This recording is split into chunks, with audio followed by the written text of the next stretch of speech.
ابو الجسر واقعتاً قرض دیتے، قرض دینے والوں کے نام لکھے ہوتے۔ جب انہوں نے یہ حدیث سنی کہ کوئی قرض معاف کر دے، من محا عن غریم او عفا عنہ اثبتہ اللہ اظلہ اللہ فی ظلہ یوم لا ظل الا ظل، جو کسی کا قرض معاف کر دے یا قرض اتار دے، قیامت کے دن اللہ اس کو عرش کا سایہ دیں گے۔ ایک شخص کا قرض، جس کو قرض دیا تھا، اس کے گھر گئے، اس نے چھلانگ لگائی، وہ چھپ گیا۔ بیٹا باہر آیا، بچے معصوم ہوتے ہیں، وہ اتفاق سے جب اس طرح کا جھوٹ بولے تو جھوٹ کھل بھی جاتا ہے۔ بیٹے کو کہا بیٹا جاؤ پتہ کرو ابو کدھر ہیں، وہ آگے کہتے ہیں ابو کہتے ہیں ابو گھر میں نہیں ہیں، بچے ہیں بیچارے۔ کہا اس کو جا کے کہو کہ میں کچھ نہیں کہتا، میری بات سنے۔ کہا وہ تو چارپائی کے نیچے چھپے ہوئے ہیں، مقروض ہے۔ بلا کے کہتے ہیں یہ ہے آپ کا شک، چیر کے 2 ٹکڑے کر دیا، کہا جاؤ میں تجھے معاف کرتا ہوں اس نظر سے کہ اللہ مجھے عرش کا سایہ نصیب فرمائے۔ ہم کہتے ہیں عرش کا سایہ نہیں ملنا چاہیے، میں نے 500 دیا تو 1000 ملنا چاہیے۔ اور مثال ثابت کروں گا میں، کون سی جو حدیث نے بیان کر دی ہے۔ اگر آپ ناراض نہ ہوں تو آپ سے وعدہ لیا جا سکتا ہے۔ آپ میں سے کون کون جو نوندرا لیتے دیتے ہیں؟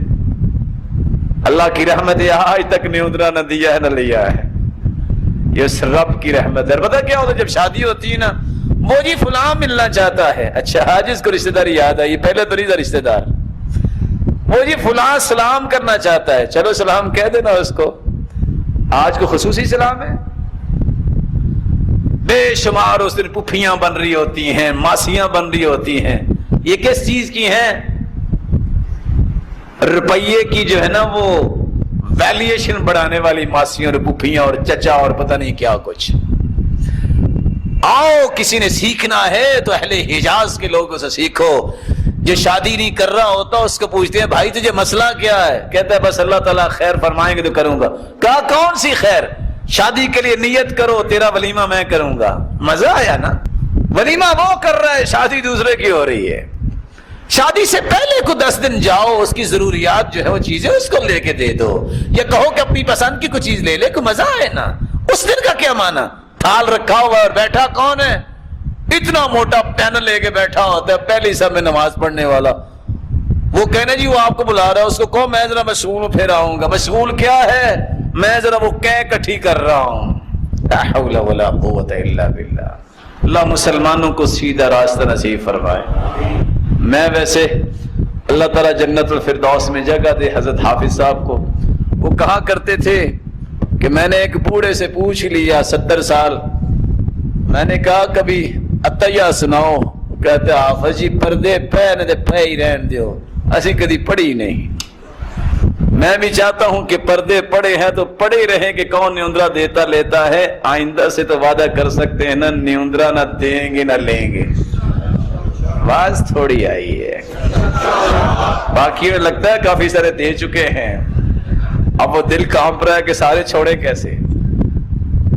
ہاتھ کھڑا کر سکتے ہیں، جس نے بایاں ہاتھ کھڑا کیا اس کے وعدہ کیسا ہوگا؟ بیٹا آپ دیں گے آپ نے اترا انشاءاللہ، تو آپ ہاتھ کھڑا کریں نا، اللہ آپ کو برکت دے۔ تو رسول اللہ صلی اللہ علیہ وسلم نے صحابہ کرام کو یہ فرمایا جس کے پاس طاقت ہے وہ قربانی نہیں کرتا، وہ عیدگاہ میں نہ آئے۔ قربانی وقت چونکہ کافی ہو چکا ہے، میں اختصار کے ساتھ قربانی کے احکامات پیش کیے دیتا ہوں۔ قربانی کے بارے میں 4 باتیں یاد رکھیں۔ کتنی؟ قربانی وہ ہوگی جس میں 4 شرطیں ہوں گی۔ ان تکون الاضحیہ ملک للمضحی، قربانی وہ ہوگی جس کا انسان مالک ہے۔ چوری کی قربانی، دھوکے اور فراڈ سے حاصل کی گئی قربانی اللہ کے یہاں قبول نہیں۔ بلکہ آج کل تو وہ لوگ چونکہ بڑے قابل ہیں، اللہ ایسی قابلیت سے ہمیں محروم فرمائے، قربانی لینے کے لیے گیا، کہتا جی کتنے کا بکرا ہے؟ کہتا جی 80,000 کا۔ لیکن میں آپ کو سستا دے سکتا ہوں. کیسے؟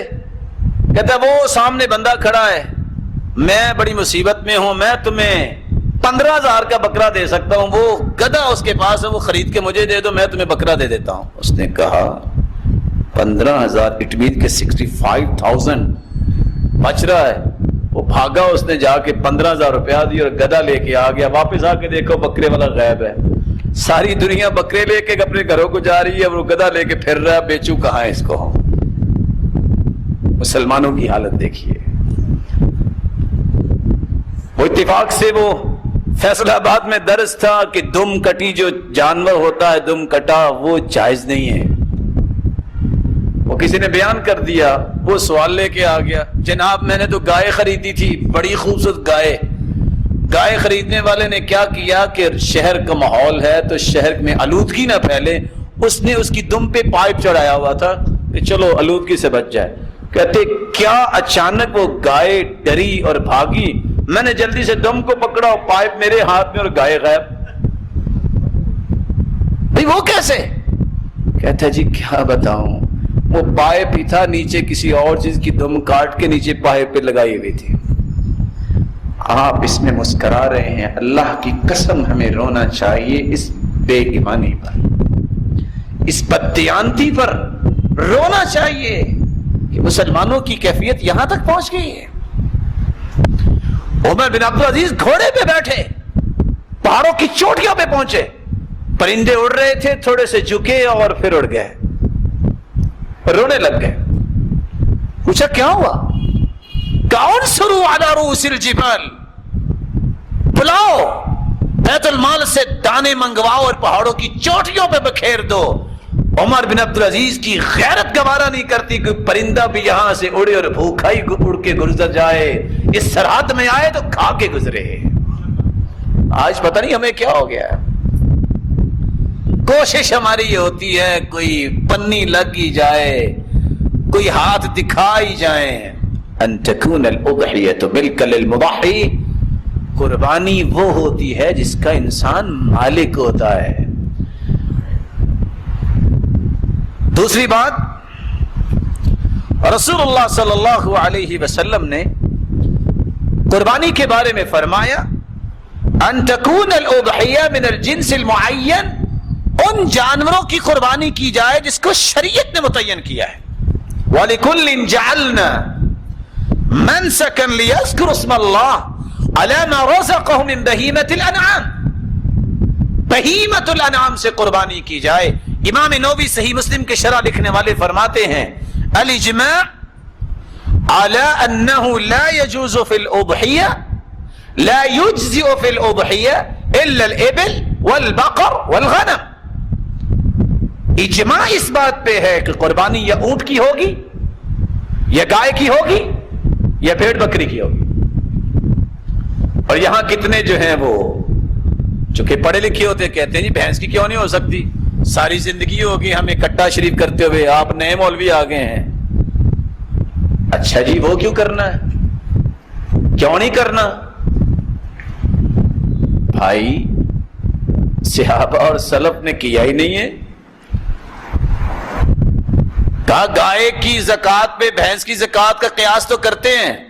بھائی زکوٰۃ قیاس سے نہیں ہوتی, زکوٰۃ نص سے ہوگی. اگر صرف قیاس چلے گا تو کتنے بڑے گھروں میں لہنگے ایسے پڑے ہیں جن پہ زکوٰۃ پڑے گی اور کپڑوں پہ تو کوئی زکوٰۃ نہیں ہوتی. کتنے مہنگے برتن پڑے ہوئے ہیں, ان برتنوں پہ بھی زکوٰۃ پڑے گی, برتنوں پہ زکوٰۃ تو نہیں ہوتی. تو کس کس جگہ آپ جائیں گے؟ رسول اللہ صلی اللہ علیہ وسلم نے. اور ویسے اگر دیکھا جائے تو جتنا لذیذ گوشت, اور کچھ لوگ کہتے ہیں اصل بات پتہ کیا ہے جی, کٹھے کا گوشت بڑا لذیذ ہوتا ہے. آپ بتائیں ہرن کا گوشت لذیذ ہوتا ہے کہ بھینسے کا؟ نیل گائے زیادہ لذیذ ہے کہ بھینسا؟ کیوں نہیں کرتے ہم؟ تیسری بات, ان تکون الاضحیہ تبلغ السن المعتبر شرعا, اس کی عمر شرعا ثابت ہو کہ اتنی عمر کا ہے. اور عمر کے بارے میں رسول اللہ صلی اللہ علیہ وسلم نے فرمایا لا تذبح الا مسنہ, جانور وہ ذبح کرو جو دوندا ہو، جس کے 2 دانت ٹوٹ چکے ہوں. الا ان يعثر عليكم فتذبحوا جزعة من الضأن، اگر دوندا نہیں مل سکتا تو آپ بھیڑ مذکر ہے یا مؤنث ہے، جزع بھی ہو تو کیا جا سکتا ہے. اونٹ 5 سال کا جزع ہوگا، 2 سال کی گائے ہے جزع ہوگی. ما اکمل السنہ، بھیڑ مذکر ہو یا مؤنث اگر 1 سال کا ہو گیا ہے جزع ہے، کیا جا سکتا ہے جب دوندا نہیں مل رہا. اور بعض نے کیا کہا، مل بھی جائے پھر بھی یہ کر سکتے ہیں، لیکن افضلیت پھر بھی دوندے کو ہوگی، کیونکہ رسول اللہ صلی اللہ علیہ وسلم نے اعلان فرمایا ان الجزع یوفى مما یوفى منه الثنی، جس طرح دوندا جانور ذبح کیا جا سکتا ہے اس طرح جزع بھی کیا جا سکتا ہے. رسول اللہ صلی اللہ علیہ وسلم نے یہ اعلان فرما دیا تھا. چوتھی شرط ان تكون الاضحیۃ سالمة من العیوب المانعہ، اس جانور میں کوئی عیب نہ ہو. عیب کے بارے میں 4 عیب بیان کیے ہیں. العوراء البین عورها، ایسا کانا جانور جس کا کانا پن ظاہر ہو، تو جو نبینا ہو بلولا جائز نہیں ہے. المریضہ البین مرضها، ایسا بیمار جانور جس کی بیماری ظاہر ہے، جو کھڑی نہیں ہو سکتی، یا جس کو چلائیں دائیں طرف وہ چلے بائیں طرف. تو وہ جو حدیث لوگ بیان کرتے ہیں کہ اس پہ بیٹھ کے پلسرات گزرنی ہے، وہ پلسرات کو آگے گزرنے کے بجائے پیچھے کو چل پڑی تو کیا بنے گا؟ یہ ایک الگ بات ہے کہ وہ حدیث صحیح ہے کہ نہیں صحیح، اس لیے اس طرح کی بات بیان کرنی پڑتی ہے. حدیث وہ پیش کیا کرے جو صحیح ہو. ایسا بیمار اور لاغر جانور جو چل ہی نہیں سکتا، یہ اللہ کے ہاں قبول نہیں ہوگا. ذبح کر لے.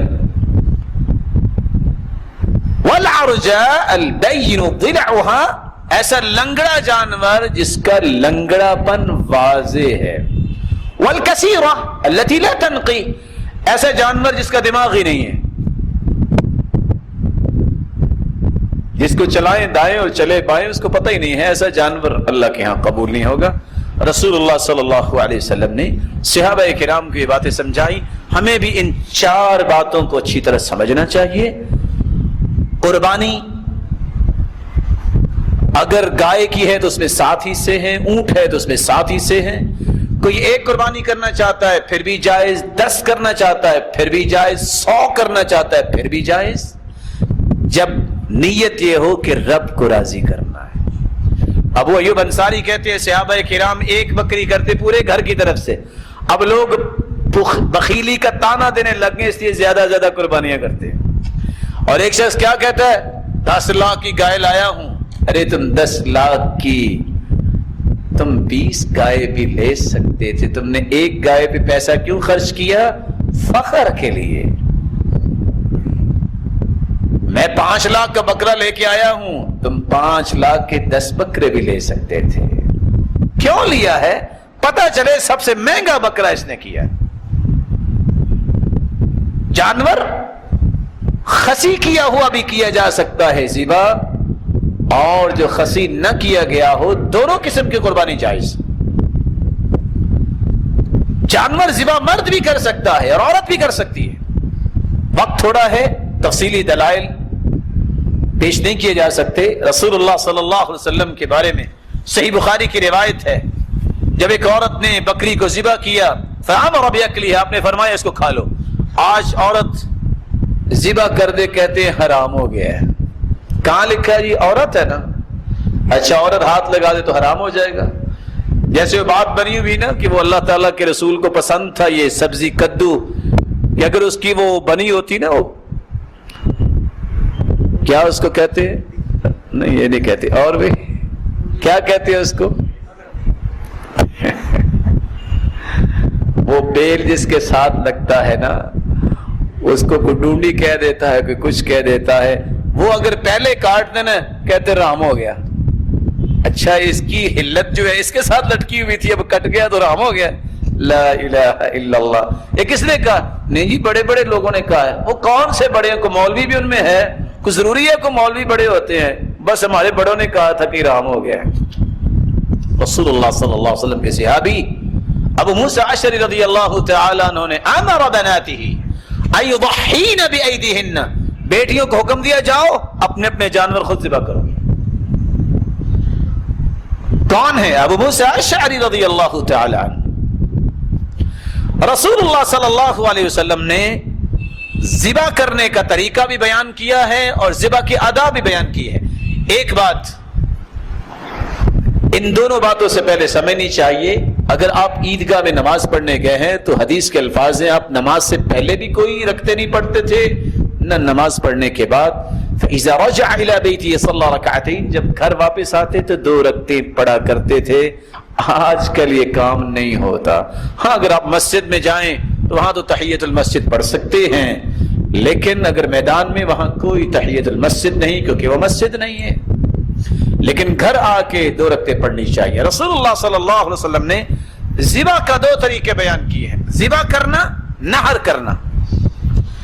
جانور کو بائیں طرف لٹایا جائے، 4 چیزیں کاٹی جائیں۔ قطع الحلقوم، حلقوم کو کاٹا جائے، مجرى النفس، نفس جہاں سے سانس انسان کا نکلتا ہے جس کو سانس کی نالی کہتے ہیں۔ والمری مجرى الطعام والشراب، دوسری وہ وین جس کے ساتھ جانور کھانا پینا کھاتا ہے۔ اللہ تعالیٰ نے 2 موٹی گلینڈز دائیں بائیں رکھی ہیں جانور کے، بلکہ انسانوں کی بھی ہیں، جو حلقوم سانس کی نالی اور مری کھانے پینے کی نالی اس کے دائیں بائیں ہوتی ہیں۔ یہ 4 چیزیں کٹ جائیں تو ذبح ہو جاتا ہے۔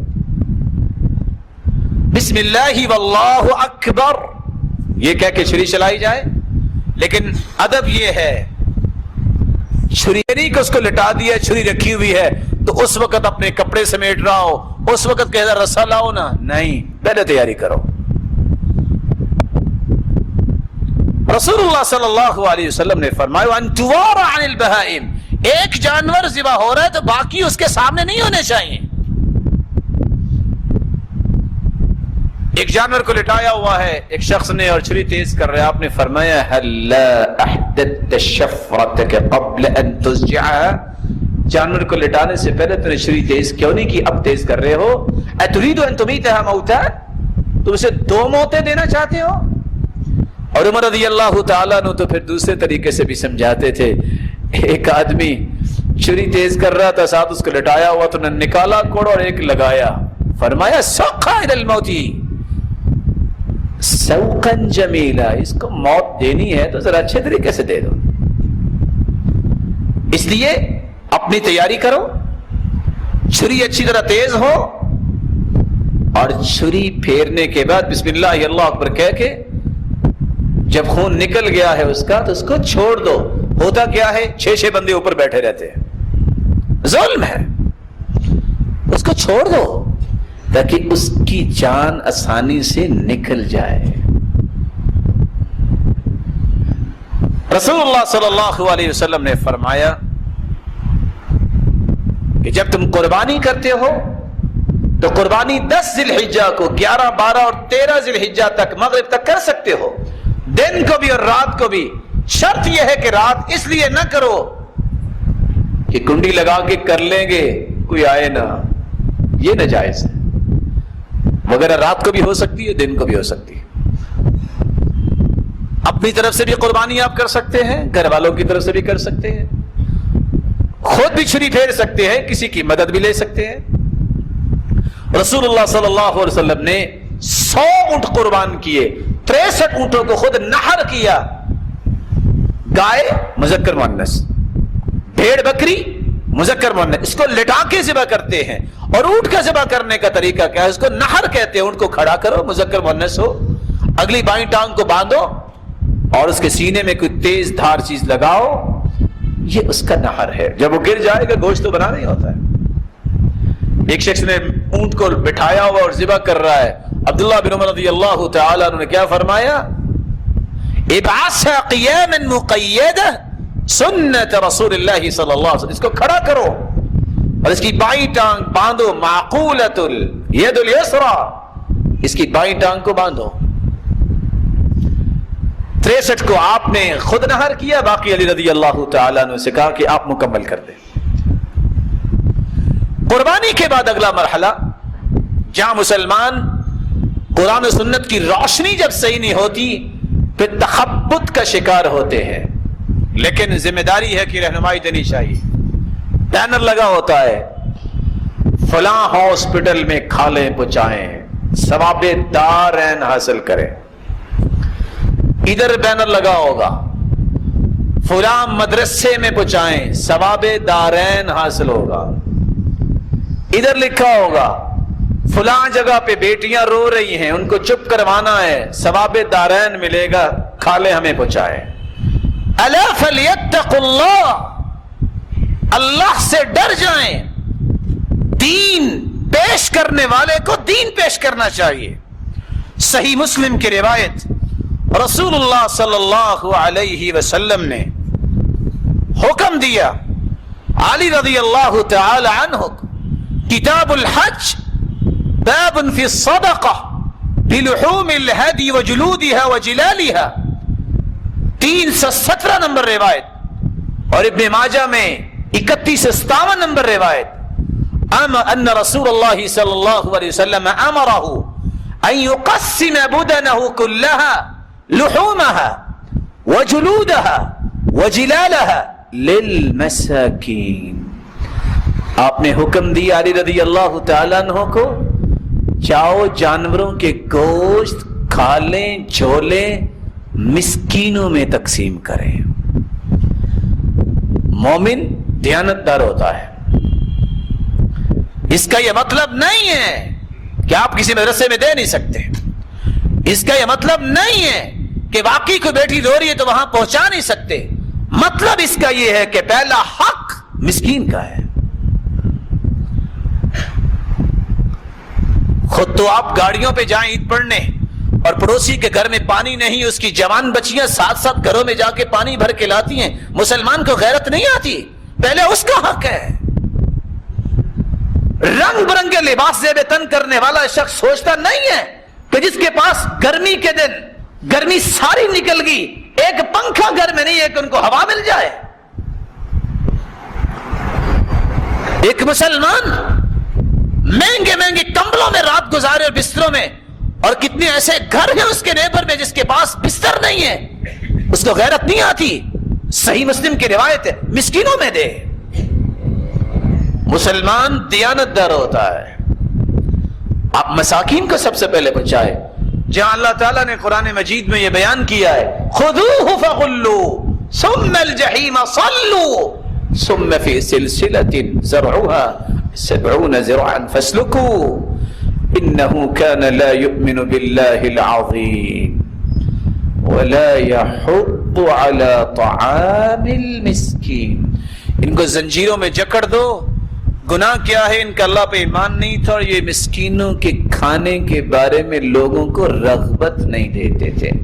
تجوریاں بھر لی جائیں اور مسکین بھوکے کے بھوکے۔ رمضان آئے زکاتیں اکٹھی، عید الفطر آئے فطرانے اکٹھے، صدقات اکٹھے، مسکین مسکین رہ گیا۔ کہاں گئے؟ تخبط جب انسانیت کے اندر آتا ہے، فقیر کیسے ختم ہو؟ کس طرح محتاجوں کی محتاجی ختم ہو؟ ضرورت مندوں کی ضرورت کون پوری کرے گا؟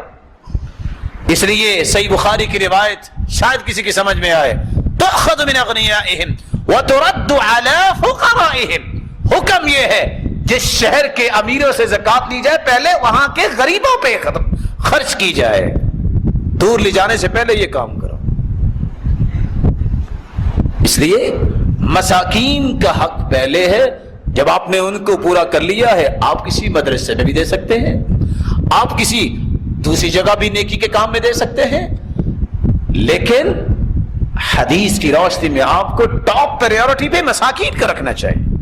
رسول اللہ صلی اللہ علیہ وسلم نے فرمایا، من باع جلد اضحیتی فلا اضحیت لہ، جو کھال کو بیچتا ہے اس کی قربانی نہیں۔ کیا ہوا؟ قربانی نہیں ہے، ہم تو کھال بیچتے ہیں۔ فلا اضحیۃ له، صحیح الجامع کی روایت 6118 نمبر حدیث ہے. کیا کریں؟ کیونکہ یہ مسکینوں کا حق ہے، اور اگر کوئی مسکین بیچارہ اتنا ہی ہے وہ بیچ بھی نہیں سکتا تو بیچ کے بھی خود نہیں، اس کو دے دیں. قربانی کرنے والے کو کھال یا گوشت اجرت کے طور پہ دینا جائز نہیں. ولا يعطى من جزارتها شيئا. صحابی کہتے كنا نعطي من عندنا، ہم جس سے قربانی قصاب سے کرواتے قربانی کا گوشت اس کو نہیں دیتے تھے بطور اجرت، نہ کھال بلکہ پیسہ دیتے تھے. ہاں اگر گوشت اس کو دینا چاہتے ہیں بطور تحفہ دے دو، لیکن اجرت نہیں. رسول اللہ صلی اللہ علیہ وسلم نے فرمایا جو قربانی کرتا ہے وہ خود بھی کھا سکتا ہے. قربانی کرنے والے کو چاہیے فَكُلُوا مِنْهَا وَأَطْعِمُوا الْبَائِسَ الْفَقِيرَ، خود بھی کھائے فقیروں کو بھی دے، نا امیدوں تک بھی پہنچائے جن کو کوئی بھی نہیں پہنچاتا. فَكُلُوا مِنْهَا وَأَطْعِمُوا الْقَانِعَ وَالْمُعْتَرَ، خود بھی کھاؤ اور قناعت کرنے والوں کو بھی دو جو مانگتے نہیں ہیں، ان کے گھروں تک پہنچاؤ. والمعتر، ضرورت مند کو بھی دو، مہمانوں کو بھی کھلاؤ. اگر زیادہ قربانیاں کی ہیں تو آپ ذخیرہ بھی کر سکتے ہیں. اس کا مطلب یہ نہیں ہے ذخیرے کا کہ ادھر ذبح کرو ادھر باہر سے لاک کرو اور سیدھا فریج میں اور فریزر میں جائے، یہ مطلب نہیں ہے. آپ نے سب کو حق دیا ہے، پھر آپ ذخیرہ بھی کر سکتے ہیں. علی رضی اللہ تعالی عنہ ان کے سامنے جب سفر سے آئے کھانا رکھا گیا، فرمایا یہ گوشت کون سا ہے؟ کہا قربانی کا. کہا اتنی مدت ہوگی ابھی تک پڑا ہے؟ میں نہیں کھاؤں گا جب تک اللہ کے رسول سے نہیں پوچھوں گا. اللہ کے رسول صلی اللہ علیہ وسلم سے پوچھا، آپ نے فرمایا کلوہ من ذی الحجہ الی ذی الحجہ، ایک ذی الحج سے لے کے اگلے ذی الحج تک بھی کھایا جا سکتا ہے. ہو سکتا ہے کچھ لوگ کباب بنا کے رکھ لیں، چلو مہینے بعد کچھ 4 کباب لگا لیا کریں گے، کوئی حرج نہیں. شریعت نے اس بات کی اجازت دی ہے، سلسلہ صحیحہ کی روایت ہے. لیکن اس کا مطلب یہ نہیں ہے کہ ساری دنیا محروم، صرف کباب چلیں گے تو میرے گھر میں سارا سال چلیں گے، باقی کسی رشتہ دار کو ایک بوٹی بھی نہیں پہنچے گی. اس کا یہ قطعاً مفہوم نہیں ہے. میری اللہ رب العزت سے دعا ہے اللہ ہماری عبادتوں کو قبول فرمائے، ہماری قربانیوں کو قبول فرمائے. اللہ رب العزت ہمیں ایسے قول و عمل کی توفیق دے جس سے وہ راضی ہو جائے. اگر کوئی بیمار ہے روحانی یا جسمانی، اللہ رب العزت ان کو شفاؤں میں بدل دے، ان کی بیماریوں کو. جو کسی مصیبت میں اللہ ان کی مصیبت کو خوشیاں بنائے، کسی تنگی میں اللہ ان کی تنگی کو آسانیاں بنائے. صاحب اولاد ہیں تو ان کی اولاد کو نیک بنائے، دست و بازو بنائے، آنکھوں کی ٹھنڈک بنائے، صدقہ جاریہ بنائے. صاحب مال ہیں تو اللہ ان کے مال میں برکت فرمائے، فتن و آزمائشوں سے بچائے، بے روزگار کو بھی تونگر بنائے، مقروض کے غیبی خزانوں سے مدد فرمائے. جس راج اللہ کے گھر میں جمع ہے اللہ ہمیں جنت الفردوس میں جمع فرمائے اور اپنے محبوب کی رفاقت نصیب فرمائے اور اپنے دیدار کا مستحق بنائے. ایک وعدہ آپ نے کیا تھا پچھلے پروگرام میں، آخر دعوانا الحمدللہ رب العالمین. میں کہہ دیتا ہوں، وعدہ پوچھ لیتا ہوں، کس کس نے وعدہ کیا تھا؟ پہلے تو وہ ہاتھ کھڑا کرے نا. باقی نے وعدہ نہیں کیا تھا؟ جس نے وعدہ کیا تھا میں وہ کہہ رہا ہوں، ہاتھ کھڑا کریں ذرا. یہ سارے آج نئے آئے ہیں، پچھلے پروگرام میں وعدہ کیا تھا نا. کون کون ساتھی ایک ایک ساتھی لے کے آیا؟ جس نے وعدہ پورا کیا وہ ہاتھ کھڑا کرے نا. دیکھ لے وہ وعدہ ہی کیا جو وفا ہو جائے.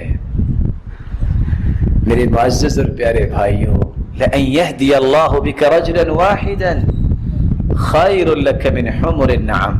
میرے معزز، میرے محتشم، میرے مکرم بھائیوں، ایک بندے کی ہدایت اگر آپ کے ذریعے ہوگی تو ایک بندے کی ہدایت ہی جنت کا باعث بن سکتی ہے. نیکی کا پیغام سنانے کے لیے، پہنچانے کے لیے کوشش کیا کرے. اللہ تعالیٰ آپ سب کو عزتوں سے نوازے اور برکتوں سے نوازے. السلام علیکم ورحمۃ اللہ وبرکاتہ.